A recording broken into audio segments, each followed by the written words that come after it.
Hello everyone. So today we will solve the problem C called Stephen and permutation. It is from the code forces round 1103 from deep 3. Stephen found a permutation P of length and of course he decided to sort it to make the process more interesting. He chose two positive integers x and y, and x plus y is less than n, and defined as a rule of swapping element. In one move, Stephen can choose two indices I and j and swap the element pi in pj if at least one of the following condition hold: I minus absolute difference equal to x and I minus j equal to y. Stephen wants to know whether it is possible to sort the permutation in ascending order using any number of such operation. Help him answer the question.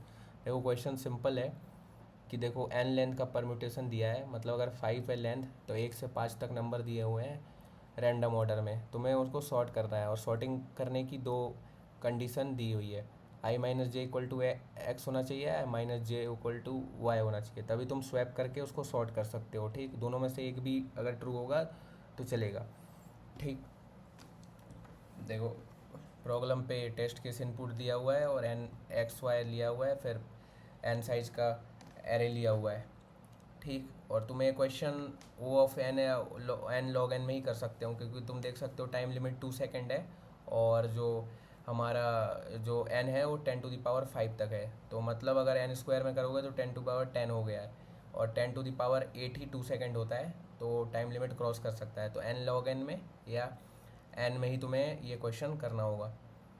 ठीक, और तुम्हें बताना है एक चीज़ possible है कि नहीं possible है। उससे पहले करने से पहले कैसे सोच सकते हो तुम, पहले चीज़ सोच सकते हो, तुम देख सकते हो कि कहाँ पे यस हो रहा है और कहाँ पे नो हो रहा है। तो इसके लिए देखो मैंने पहले से ही बना के रखा है, क्योंकि मैं दोबारा रिकॉर्डिंग कर रहा था, पहले बार में बहुत लंबा हो गया था। तो देखो पहला टेस्ट केस में देखो एन की वैल्यू 5 है, एक्स की वैल्यू 2 है और वाई की वैल्यू 3 है। और जो एरे दिया हुआ है 5 4 3 2 1 दिया हुआ है रैंडम ऑर्डर में, ऐसे रिवर्स है डिसेंडिंग ऑर्डर में दिया हुआ है, तो मैं इसको असेंडिंग में बदलना है। ये चीज़ पॉसिबल है कि नहीं पॉसिबल है ये देखना है। तो देखो इसकी वैल्यू क्या है 5, करंट क्या है 1, और ये इसका 5 किस पोजीशन पे करेक्ट होना चाहिए था, तो 5 पे होना चाहिए। तो इसका टारगेट वैल्यू टारगेट पोजीशन 5 है, लेकिन देखो 5 मूव कहाँ कर सकता है। देखो 5 1 पोजीशन पे है, 2 पोजीशन आगे जा सकता है मतलब 3 पोजीशन पे जा सकता है, 3 पोजीशन आगे जा सकता है मतलब 4 पोजीशन पे जा सकता है। ऐसे ही 4 करंट 2 पे है, टारगेट कहाँ है 4, और कहाँ कहाँ मूव कर सकता है 4th पोजीशन पे या 5th पोजीशन पे। ऐसे ही 3 का, ऐसे ही 2 का, ऐसे ही 1 का। तो देखो तुम 1 से 2 जा सकते हो क्या? हाँ देखो 1 से 2 जा सकते हो, तो 1 से 2 जा सकते हो, 2 से 3 जा सकते हो, 2 से 3 भी जा सकते हो, क्या 3 से 4 जा सकते हो, 3 से 4 भी जा सकते हो, 4 से 5 भी जा सकते हो। तो इस कंडीशन में तुम्हें एक ही कंपोनेंट बन रहा है, तो मतलब जो तुम्हारा करंट और टारगेट एक ही कंपोनेंट में है, तो तुम एक ऑपरेशन करके जा ही सकते हो इनमें।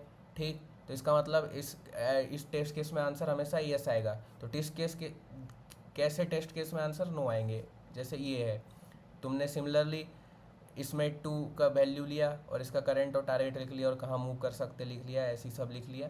अब देखो पहले देखो 1 से 3 जा सकते हो तुम, 1 से 2 कहीं नहीं जा सकते हो अगर देखोगे तो 1 से 2 नहीं जा सकते हो, फिर 3 से 5 ही जा सकते हो, 4 नहीं जा सकते हो, तो 1 3 5, तो एक कंपोनेंट ये हो गया।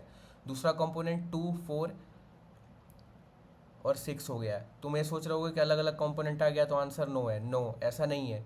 अगर करंट और टारगेट अगर एक ही कंपोनेंट में आ रहे हैं, चाहे कितने भी कंपोनेंट आए, तो आंसर हमेशा यस ही रहेगा। लेकिन यहाँ पे देखो करंट क्या है 1 और टारगेट क्या है 2, और करंट देखो 1 देखो इस कंपोनेंट में आ रहा है और 2 इस कंपोनेंट में आ रहा है, तो मतलब ऐसा कोई ऑपरेशन कर ही नहीं सकते जिसमें तुम अपने कंपोनेंट को छोड़ के दूसरे कंपोनेंट में जा सकते हो। मानो वो डिस्कनेक्टेड है, तुम जा ही नहीं सकते। ठीक, तो इस केस में हमेशा आंसर नो आएगा। तो हम इसको अप्रोच कैसे कर सकते हैं, देखो कोड फोर्सेस के अगर ट्यूटोरियल पे जाओगे तो वहाँ पे बहुत ही सिंपल सोल्यूशन दिया हुआ है, लेकिन उस सिंपल सोल्यूशन ऐसे जीसीडी में दिया हुआ है और मेरे को इतना हिट नहीं किया पहली बारी में इंट्यूटिवली, तो मैंने इसको ग्राफ के थ्रू सॉल्व करने की कोशिश की है। इसके लिए तुम्हें डीएफएस पता होना चाहिए, डीएफएस पता होना बहुत ईजी है, उतना टफ भी नहीं है सोचना। ठीक है, कनेक्टेड कंपोनेंट का खेल है पूरा और कुछ नहीं है। ठीक, तो देखो पहला चीज़ तो हम ग्राफ को बिल्ड करेंगे। ठीक है, ग्राफ बिल्ड करना तुम एजेंसी लिस्ट में देख सकते हो यूट्यूब पे, ऐसे हमने ग्राफ को बिल्ड किया। ठीक, पहले हमने एजेंसी लिस्ट लिया n+1 साइज का, फिर हमने आई प्लस एक्स से अगर less than equal to n है तो उसको हमने एजेंसी लिस्ट में पुश कर दिया। एजेंसी लिस्ट में हमने डिस्कनेक्टेड ग्राफ बनाया है, मतलब सॉरी अनडायरेक्टेड ग्राफ बनाया है, मतलब दोनों साइड से होगा क्योंकि जो आई माइनस जे है वो एब्सोल्यूट डिफरेंस है तो दो केसेस बनते हैं, इसलिए हमने इसको अनडायरेक्टेड ग्राफ बनाया। एस यू वाई के लिए हमने अनडायरेक्टेड ग्राफ बनाया है और ये सारे एक ग्राफ बना लिया। ग्राफ बनाने के बाद हम डी एफ एस रन करेंगे। डी एफ एस करने के लिए हमने एक विजिटेड एरे ले लिया, मानो जिसका नाम कंपोनेंट रख दिया। ठीक, कंपोनेंट को हमने -1 से पहले असाइन कर लिया। ठीक, अब हम हर नोड पे जा जाके चेक करेंगे कि वो एक कंपोनेंट है कि नहीं, और एक कंपोनेंट अगर होगा तो उसकी वैल्यू भी हम इस एक सेम इंटीजर से असाइन कर देंगे। तो मानो एक आईडी नाम का ये है जो चेक करेगा कंपोनेंट कौन से कंपोनेंट नंबर में है।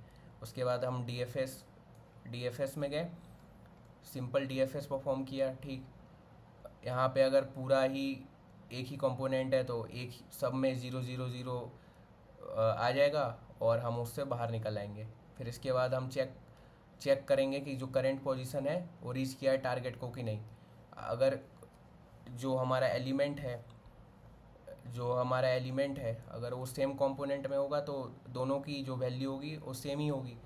ठीक, अगर दोनों की वैल्यू अलग अलग है तो मतलब कि जो तुम्हारा टारगेट है और जो तुम्हारा वो क्या बोलते हैं करंट पोजीशन है वो अलग अलग कंपोनेंट में। इस केस में तो हमेशा आंसर फॉल्स आना है, तो मैं यहाँ से ब्रेक कर जाओ और ब्रेक करने के बाद सिंपल ओके तुम्हारा फॉल्स हो जाएगा और आंसर नो आ जाएगा। अगर ओके ट्रू ही रहा तो यस आंसर आएगा।